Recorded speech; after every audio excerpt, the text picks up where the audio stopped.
શ્લોક વ્યાસ આપણા બાળકોને ખરેખર જેની જરૂર છે, હવે આપણે મા બાપે અને આ સમાજે ઉઠવાની જ્યાં જરૂર છે, સનાતન ધર્મનો જ્યાં જય જયકાર કરવાનો છે, એવો સુંદર મજાનો ગીતાજીનો શ્લોક બોલવાનો છે. આપણે આપણા બાળકોને ગીતાજીના શ્લોક ચોક્કસ ઇન ફ્યુચર કરાવવા જ પડશે, કેમ કે હવેની પરિસ્થિતિ શું છે એ તમે અને હું બધા જાણીએ જ છીએ. તો આવો સાંભળીએ શ્લોક. નમસ્કાર, મારું નામ શ્લોક પ્રશાંતભાઈ વ્યાસ છે. હું ધોરણ 4 માં અભ્યાસ કરું છું. આજે હું શ્રીમદ ભગવદ ગીતાના બીજા અધ્યાયનો 38મો શ્લોક કહીશ.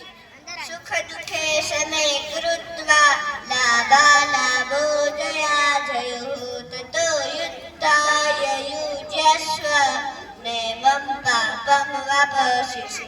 અર્થાત તું સુખ કે દુઃખ, હાનિ કે લાભ તથા જય કે પરાજય વિશે વિચાર કર્યા વગર યુદ્ધ કરવા ખાતર યુદ્ધ કર, અને આ પ્રમાણે કરવાથી તને કદાપી પાપ લાગશે નહીં.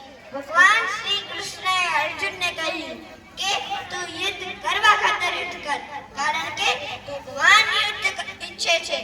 જે કાર્યમાં કૃષ્ણ ભાવ હોય છે તે કાર્યમાં સુખ દુઃખ, હાનિ લાભ કે જય પરાજયનો વિચાર થતો નથી. કૃષ્ણને માટે તો બધું જ કરાય, એ એક આધ્યાત્મિક ભાવના છે. અસ્તુ. ખૂબ સરસ. એકવાર તાલીઓનો ગડગડાટ થઈ જાય.